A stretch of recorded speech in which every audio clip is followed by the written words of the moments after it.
Bom, vamos lá para mais um resumo da semana. Hoje temos muitos assuntos para comentar, eu vou passar rapidamente aqui antes de começar o vídeo. E também na descrição você consegue clicar no minuto em que eu começo a falar de cada assunto. Então se você não quiser conferir todos os assuntos, quiser saber só de um assunto ou outro, pode ir ali na descrição do vídeo e clicar no tempo que é respectivo àquele tema que você quer acompanhar.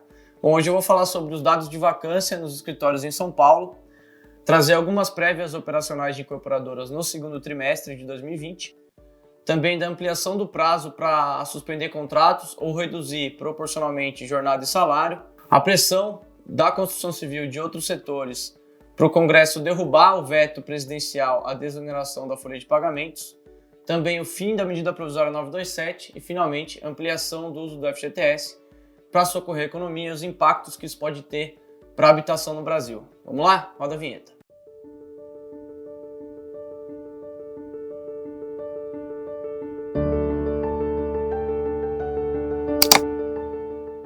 A vacância nas lajes corporativas em São Paulo ficou em 15% no segundo trimestre, de acordo com dados obtidos em primeira mão pela Smartus, junto à Sila Brasil. A taxa no patamar de 15% é considerada de equilíbrio entre oferta e demanda, então dá para dizer que o segmento tem sido resiliente em relação à pandemia e a todas as consequências que ela trouxe para a economia, para o mercado imobiliário especificamente, né? O setor de escritórios tem o agravante do aumento do home office e do gosto que as pessoas tomaram por trabalhar remotamente, pessoas e empresas. Bom, nesse levantamento, nesses números que a Smartus obteve, dentre os empreendimentos classe A+, e A, os maiores aumentos de vacância ocorreram na Marginal Pinheiros, de 29% para 35%, e na Berrini, de 6% para 9,3%. A taxa de vacância caiu na Avenida Paulista, de 10% para 6,6%, e na Vila Olímpia, de 4,2% para 3,7%. No Itaim Bibi, a vacância continuou zerada, o que significa que todos os imóveis estão ocupados, e no JK, a vacância continuou abaixo de 1%.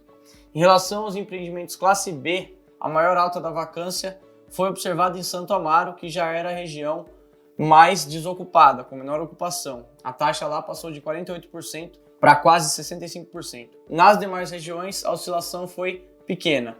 O preço médio do metro quadrado também ficou estável em praticamente todas as regiões na comparação do segundo trimestre do ano com o primeiro trimestre.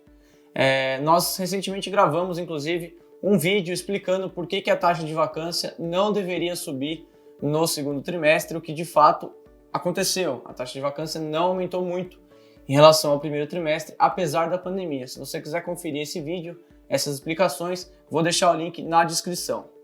Vamos já para o segundo assunto do nosso resumo da semana, são as prévias operacionais do segundo trimestre que mostram resultados acima do esperado em relação às vendas.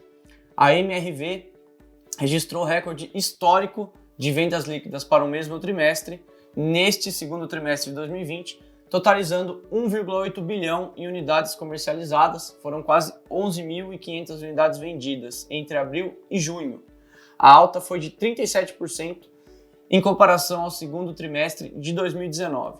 Já a Cyrela apresentou uma queda de 57% na mesma comparação, totalizando 818 milhões de reais. Mas é muito importante a gente destacar que a MRV atua com o segmento de baixa renda, com o segmento econômico, com grande parte, se não a totalidade dos seus empreendimentos comercializados no âmbito do programa Minha Casa Minha Vida, enquanto a Cyrela também constrói empreendimentos residenciais, unidades residenciais, para faixas de média e alta renda, além do segmento econômico. Considerando o desempenho das vendas nas faixas de renda, que eu pontuei aqui, o segmento econômico foi o que teve o melhor desempenho para a Cyrela neste segundo trimestre, com uma queda de 11% em relação ao mesmo período do ano passado. No alto padrão, por exemplo, a queda foi de quase 78%. Então fica claro aí que o segmento econômico de baixa renda sofreu menos com a pandemia. E quando eu digo sofrer menos, não é que as famílias sofreram menos do que as de alta renda, isso nem faria sentido, né? A questão é que a moradia de necessidade, a demanda habitacional de necessidade, teve um impacto da pandemia bem menor, justamente por ser de necessidade, do que aquele produto de upgrade. E isso está bem claro nesses números. Vale ressaltar também a queda nos lançamentos de ambas as incorporadoras, como é de se esperar que seja a regra no mercado nesse segundo trimestre. A MRV lançou um pouco mais que a metade do que no ano passado, no segundo trimestre de 2019, e a Cyrela lançou 81% a menos. O grande destaque vai para a JHSF, que desenvolve empreendimentos multiuso e também imóveis comerciais e residenciais de alta renda. Na JHSF, as vendas líquidas aumentaram 466% no segundo trimestre em relação ao ano passado, ao mesmo período em 2019, totalizando 340 milhões de reais. A JHSF, que foi a incorporadora escolhida pela XP para construir o novo complexo de escritórios da empresa, que vai ser no interior de São Paulo, na cidade de São Roque. Terceiro destaque do nosso resumo da semana: o decreto presidencial do Jair Bolsonaro, realizado nesta terça-feira, ampliou os prazos para a suspensão dos contratos de trabalho e para a redução proporcional de jornada e salário. Nós trouxemos no último resumo da semana que a MP 936 havia sido convertida em lei com a sanção do presidente Jair Bolsonaro, e essa semana ele, conjuntamente com o ministro da Economia Paulo Guedes, assinaram o decreto número 10.422, ampliando por mais 30 dias a possibilidade de redução proporcional de salário e jornada e por mais 60 dias a possibilidade de suspensão dos contratos de trabalho, totalizando aí 120 dias em ambas as medidas. Em relação aos outros pontos do texto original da MP, nada mudou, mas é importante a gente destacar que o governo já estima em 11 milhões o total de empregos preservados com essas duas medidas até agora, e que os trabalhadores terão estabilidade no trabalho pelo mesmo tempo que durarem essas medidas, tanto a suspensão do contrato de trabalho quanto a redução proporcional de jornada e salário. Então, se essa suspensão ou se essa redução forem por 90 dias, depois que o trabalhador voltar, ele vai ter mais 90 dias de estabilidade. Tá legal? Quarto assunto do resumo da semana, eu tô passando meio que rapidamente para o vídeo não ficar muito longo, eu não quero que isso aconteça.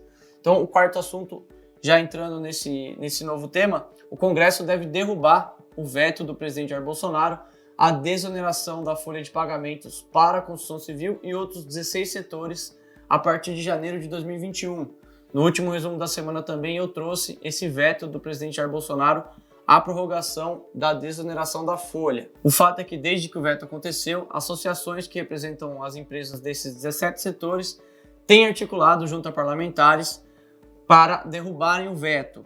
Contextualizando aqui em linhas gerais, para você que não acompanhou o último resumo da semana, o presidente Jair Bolsonaro vetou a prorrogação da desoneração da folha de pagamentos a partir de janeiro de 2021 para a construção civil e para outros 16 setores que haviam sido beneficiados com essa medida até 31 de dezembro de 2020.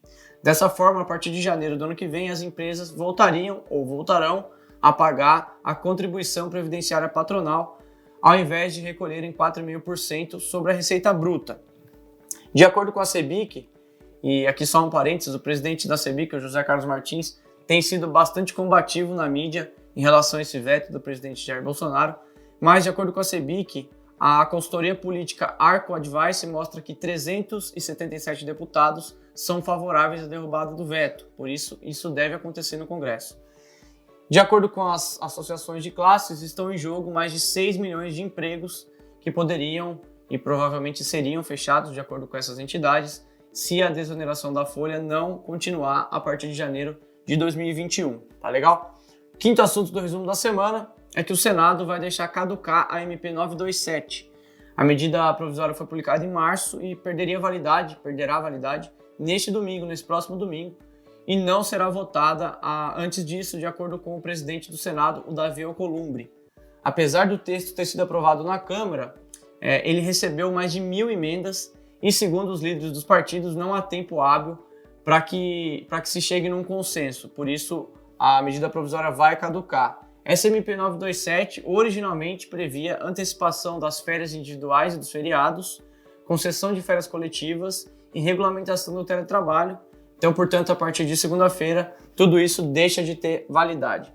E para a gente fechar o resumo da semana, o Senado aprovou a lei de conversão de uma medida provisória para socorrer companhias aéreas. E o que isso tem a ver com o mercado imobiliário? Um dos pontos dessa MP prevê que os pilotos e os funcionários dessas companhias que tiveram os contratos suspensos vão poder sacar 6 parcelas de R$ 3.135 cada do FGTS, limitado ao valor total do saldo. Já os pilotos e funcionários que tiveram o salário reduzido vão poder sacar R$ 1.045 durante o mesmo período e nas mesmas condições.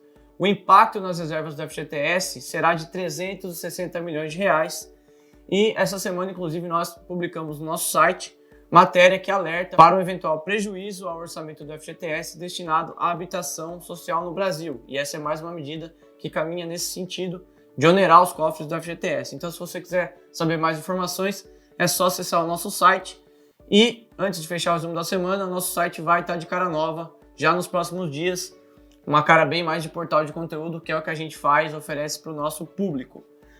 Recados finais antes de fechar o vídeo, inscreva-se na newsletter semanal da Smartus, se cadastre no nosso site, receba todos os domingos um resumo de todos os conteúdos da semana.